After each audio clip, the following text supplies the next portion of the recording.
Bismillahirrahmanirrahim. Assalamu alaikum everyone. Hope you all are doing good. Do like, subscribe and follow the channel. So today we are going to discuss the MS Excel. So when we open the MS Excel, we get a window something like this. So in this window, we have some already pre-designed templates of different type of databases or different type of data management softwares, such as monthly company budgets or academic calendars or weekly attendance reports or different schedules or maybe some invoices or loan calculators or Gantt project planners or household to-do list, bill paying checklists, etc. You can look up for a specific style of a sheet template by typing in the descriptive words right here. So for today's lecture, we are going to work on a blank workbook. So just click on the blank workbook and a sheet will open something like this. So right here we have a sheet whose default name is sheet 1. We can add as many sheets as we want by clicking on the plus button right here. So an Excel sheet is consists of rows and columns. So we have different rows. We can have as many rows as we want. So all of these are different rows. And similarly, we have different columns like these. And just like rows, we can have as many columns as we want. Then there is one third thing that comes from the intersection of a row and a column. So for example, this particular intersection of column C and row 4 gives us a cell whose name is C4. The C4 means it's in the C column and fourth row. Similarly, each cell of this entire Excel sheet has a distinctive or unique name that is comprised of the column and the row. So this particular cell is H2, this particular cell is E13, and so on. Let's go to the tabs. So we have file, home, insert, draw, and other different tabs right here. So in the first tab is font, which means we can change the font style or the font size or bold, italic, or the color of our text from this tab. We can align our text and etc. We can format different cells differently. So let's start and let's say I want to manage the data of the employees. So I'm going to name the sheet employee. So here employee. So I want the first column to contain the employee name and the second column to contain employee NIC. Now, after entering the data into the B1 cell, you can see that the data of the A1 cell visibility is deprecated, which means the complete data is not shown in the cell right now. We have three solutions to this particular problem. One is go to the column name, and right here, when the cursor turns into this particular shape, double click on it and it will automatically resize your column width to accommodate the data in it. Or second is just simply drag and resize the column width up to your need. The third is select the column and go to alignment and select the wrap type, and it will increase the row height to accommodate your data. It's up to you whether you want to increase the row heights or whether you want to increase the column length. So there are these different solutions for this particular problem. So let's say I want column C to contain different salaries. So now we have employee name in column A, employee NIC in column B, and salary in column C. Okay, the first thing that I want to do is add some borders to my sheet.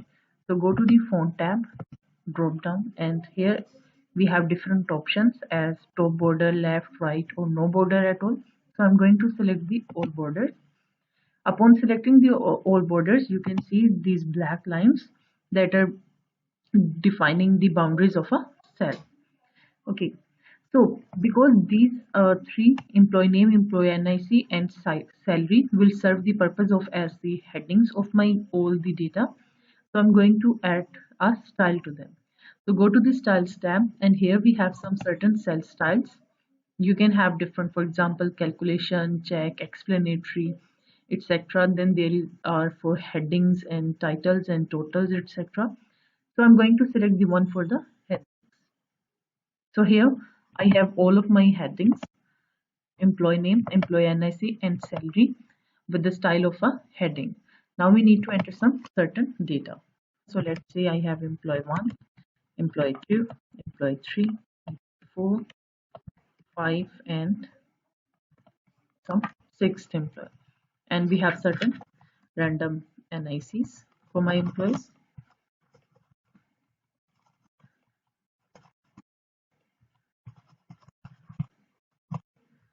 and some certain salaries like 25,000, maybe 35,000, 65,000, maybe 85,000, or 15,000, or maybe 20,000, and some dummy data, right?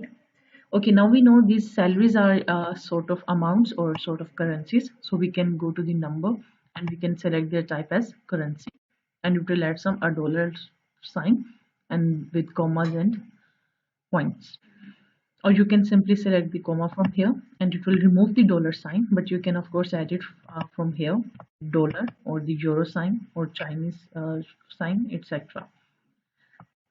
Okay, there are many other formats as well. For example, more number formats, and you have all of these formats: special, text, scientific, fraction, percentage, and etc. You can customize your own with the help of a regex expression. By regex, I mean the regular expressions. Okay, so for now, I have like currency, and I have 25,000, 35, and so on. When we have certain data, there are normally two types of queries that we want to perform. One is the computational queries, like we want to see how much salary we are giving to our employees in a month, or how much we have spent on certain items or on certain purchases. And the second type of query is where we want to extract certain type of data, like the employee having the maximum salary or the minimum salary, or the employees having salaries greater than 50,000, or employees having salaries less than 20,000, and so on. So for the first type of the query, the MS Excel have these functions. So just click on the function button, and right here we have different type of functions. The all you can find all of the functions, and from the categories like statistical or lookup and reference or database, etc. You just select the category, and all the functions you can find each them right here. You just select the function, give it certain data, and then the Excel will compute the result for you. So one such example of such thing is, let's say I want to compute the total of all the salaries. So let's say here I have a total, and in this particular cell I want to show the total of all the salaries. So I will say equal sum, and right here I have a sum function. Now I need to give it some certain data. So there are two ways to give a particular function or data. You can either write the data manually. For example, I want to compute the salary sum from C2 to C7, and it will compute the sum right here, and the sum is 245,000. Or the other way is you can simply just drag and drop to the cells. Just select the cells and it will do your work. Okay, because I can have many employees, so let's say I want to do this for 101 employees, well, 100 employees. So I have added C101 because the C1 has been used for the headings. So for 100 employees, I have written C101, enter. So it will give it's giving me a sum of all the salaries of the employees. So if I change any data from here, like this particular data is this, the sum will change right here. So it is automatically computing the sum of all the salaries. So this was the first type of the query. The second type of the query is where we want to extract a certain type of data, like the employees having salaries greater than let's say 50,000. So go to the conditional formatting, highlight cell rules greater than, and let's say I want to have the employees whose salary is greater than 50,000 filled with like green color, or you can custom select a color as well. So green color, and here I have employee 3 and 4 who have salaries greater than 50,000. You can add multiple conditional formattings. For example, I want the cells which have like less than 20,000 salary to be filled with light red color, and okay. And here I have one data employee 5 that have salary less than 20,000. So these two type of the queries were the first one with the functions and the second one with the conditional formatting. We have so many other type of conditional formattings as well. Okay, there is one third operation that we normally perform on our data, that is the database data sorting. So what if we want to sort this particular data on the basis of the employee salaries? So you just select the data, go to this editing, and here we have sort and filter. If you don't see this option right here, you go to the data tab, and in there you will find this particular sort tab. So click on the sort.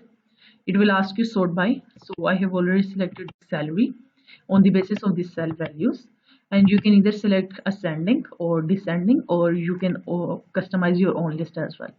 So I say I'm selecting the descending order. Okay, and right here I have employee 3 with the highest salary and employee 5 with the lowest salary. If you select the other, like ascending, right here employee 5 with the minimum and employee 3 with the highest salary. So that's all for today's this particular lecture. If you have any queries or questions, please comment them below. Have a good day everyone. Allah Hafiz.